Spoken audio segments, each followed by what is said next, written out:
What's up, everybody? I'm back. Long time no see. I promised a video last time of a debate with my friend and I, and that got canceled because he went four-wheeling or something, and he was tired and gave me all kind of excuses. But he's flying here next weekend, and we're gonna do this in person, and we're gonna do it on YouTube Live. So that'll be pretty cool to see. I think you guys, it'll be entertaining because that's what he is. I wish you guys could see our text messages. This is what we do all the time. I mean, there's links and what about this and what about that, and and I could go on and on, but it'll be cool for you guys to see. But for now, I want to do a quick video about the NBA again because there are a few things that have been brought to my attention or things that I found out and new news with the NBA that further makes me not a fan. Like the fact that they're running their mouth about how we should vote, get up, and BLM this, and we're sick of it, we're victims, and this and that, vote, vote, vote. So some news has come out that only 20% of the NBA is registered to vote. Ain't that some shit? The same guys that are on TV and on Twitter or whatever social media you guys are using these days, they're out here talking about how you should vote, get out, make change, blah blah blah. LeBron has like an organization about how people need to register to vote. Um, the Staples Center is now gonna have voting available there and a few other arenas in the NBA, and the NBA players aren't even registered to vote. That just shows further hypocrisy in the NBA, and I don't know what their motive is. Like, I honestly believe LeBron James is being paid. You guys remember back when there was like some racist stuff spray painted on his garage or fence or something like that. Like, this house with all these cameras, this mansion. Like, I don't know how that happened, and still nothing on camera, and police still haven't found out who did it. And now he's the face of all this social justice stuff today. Like, I feel like LeBron is a fraud. It might come off as biased because I'm just typically not a fan of the man, his character. I do not deny his talent. He's the best in the world at basketball today. But as a character, as a leader, as a man, I have no respect for this person. I respect his bankroll and his talent, and that's where it stops. And I'm not mad at anybody getting their money, but at the same time, if I see you doing a disservice to black people, believe that, right? I'm a conservative, but I'm worried about helping black people. That's a thing, believe it or not. But I feel like he's leading black people down the wrong path, and I feel like he's being paid to do so. He's a token blackie to me. He's that guy that's going to get up here in front of you, and he's doing this to endorse, these liberals, and that's what this is about. The whole NBA right now. Remember these guys? They boycotted the games after that incident in Wisconsin, and they said they weren't gonna play. And LeBron said, "F this, we need change," and this and that. Apparently, LeBron was mad that he wasn't in on this idea of boycotting the games, and he threw a little tantrum about it. But either way, they boycotted the games, and nothing happened. Right? The no laws were made, nothing changed. Riots are still happening, people still burning down their own cities, right? And then they went back to play a few days later. Why do you think that is? That check didn't clear. When you don't work, you don't get paid. And so all these guys who aren't registered to vote, who's making all this noise, making black people get angry, or adding fuel to the fire, I should say, um, they went back to get their check. What would impress me and make me feel differently about these guys if they would have said, "We're not playing until further notice. We'll play when we see change in the world." You know what I mean? Like, you can talk all you want, but we all know in the end, money is going to decide the outcome of everything. And they just prove that they don't care about you. They really just want the money. And it benefits them to pander to you financially as well. So they get something out of telling you all this BS online, and they also got to go make that money on the court. And the ratings are still tanking, however, because I feel like more and more people are seeing the hypocrisy in the NBA. I would say that I don't think the NBA is going to necessarily crash altogether, but it won't be the same NBA. after this. And the new news would be about Steve Nash. So he's going to be the head coach of the Brooklyn Nets, which I think is awesome because I'm a fan of the team. Um, and that's kind of by default just because, I'm a fan of Jay-Z, kind of now. Uh, but I feel like I followed his, timeline into acquiring the stadium, his share into the team, moving it to Brooklyn. He had a lot to do with that. And I just thought it was cool, to see a black guy doing something like that. So I'm like, hey, I support that. And now I believe he just owns the arena. He owns a sports agency now, so he couldn't be an owner in a team. So he owns the arena. So I'm sure he has had something to do with this hire as well. But the problem is they're saying that's white privilege because he got the job. There should be more black coaches. So, again, by numbers, right? Who else is qualified right now? Steve Kerr is coaching the Warriors, and everyone's fine with that. And he's a guy off of the bench of my favorite team, the Bulls, right? Back when Jordan, all that. He was like sixth man, I believe, a few times. But he wasn't like, the leader of the Bulls by far. Steve Nash ran the Mavericks.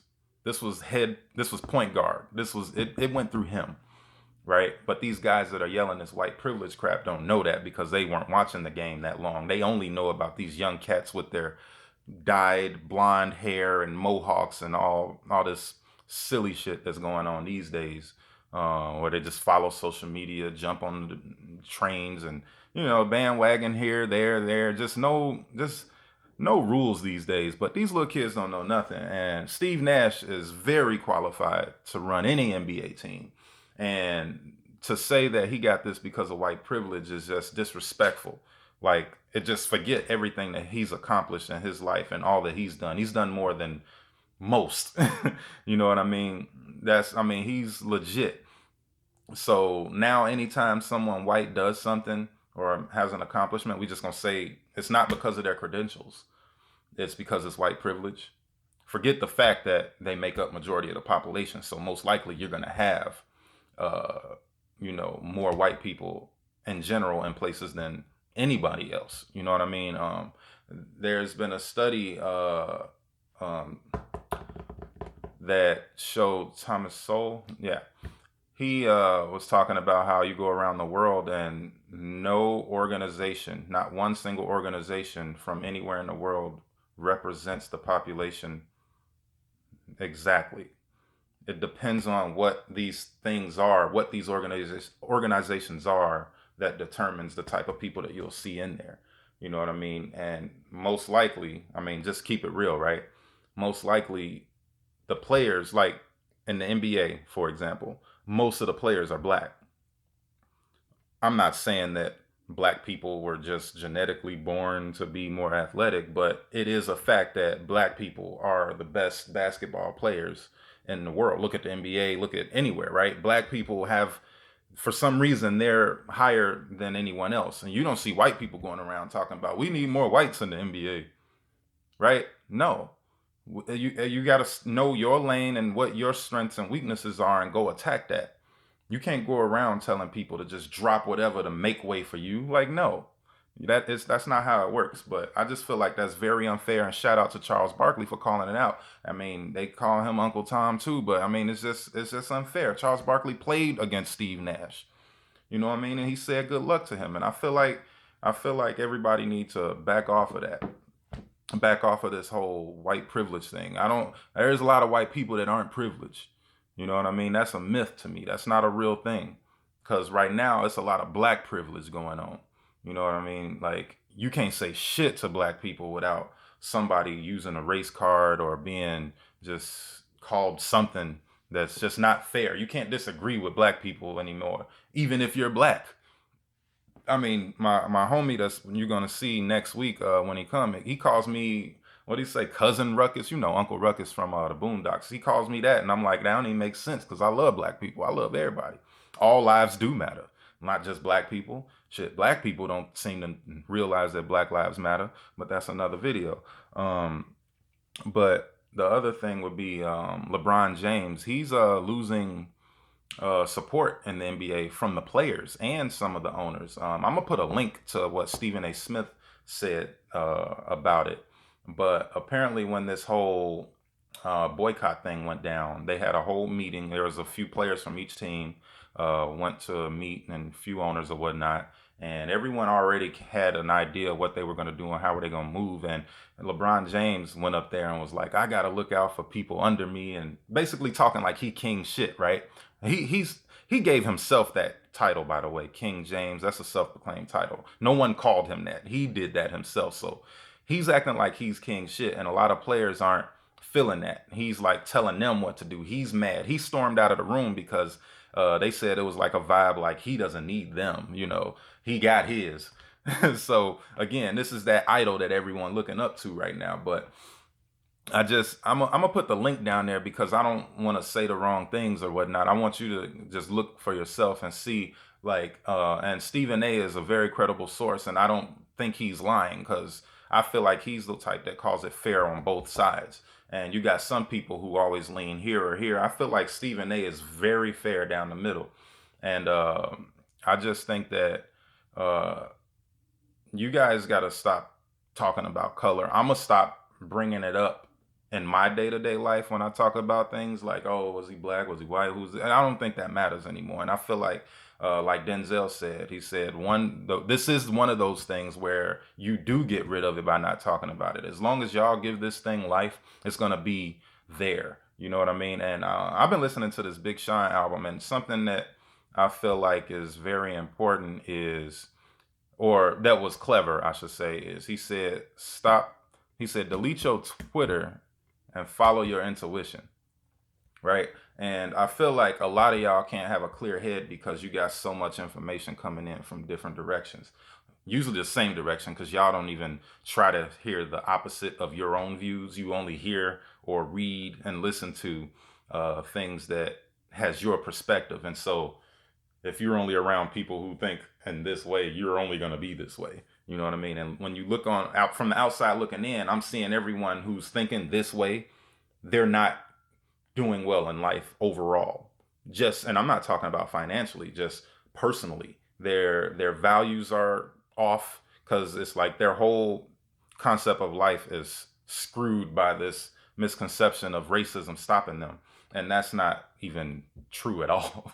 Like, you can do anything. Like, all the people we talking about, these 80%, well, 80% of the NBA that's not registered to vote are like black people. These are millionaires, young kids out of high school, out of college, millionaires. So many of them, right? There's so many black entrepreneurs everywhere. The thing is you don't hear about these guys because you guys only care about celebrities, right? These guys that are thrown in your face on TV, like your Cardi B's. Like, to me, the real problem with black people, and then I'm gonna end the video. Here's the thing: you got two men, Neil deGrasse Tyson, Thomas Sowell. One is a physicist, one of the best minds in the world. Thomas Sowell, one of the best minds in the world, right? And he's about economics. Physicist, economics, two black people. Y'all not following them on Twitter. Y'all listening to Cardi B. You know what I mean? Y'all listening to LeBron James. Here, I'm just giving these two guys as an example. And so that's the difference between black and white people. It's what you choose to soak in. You got these two brilliant minds out here who are saying the same shit that I'm saying, right? Who are successful men, who people look up to. Like, no lie, I'm not just saying that these are some of the most brilliant minds. There are millions of people that would agree with me. I can't wait till his book come in the mail. I ordered a Thomas Sowell book, and then I'm gonna do a video about that. But these people are the type of people that I want my kids to look up to, not Cardi B. Now, Cardi B is entertaining, but keep it at entertainment. Why are we listening to her politics? Stripper turned rapper, now politics? Nah. That doesn't make sense. You're going to get led down the wrong path. LeBron James, out of high school, been playing basketball. That's all he knows. What does he know about politics? He haven't even had that extra education to even learn shit about history, to be talking about it. And the NBA is owned by China anyway. But I'm gonna leave that there. I got all these kids here, my boys back, and so we got to go and do some shopping. So I'll catch you guys next time. I should do a video in a few days, and then next weekend we will have that video with my friend when he gets here. And you guys stay safe, wear your mask, and until next time.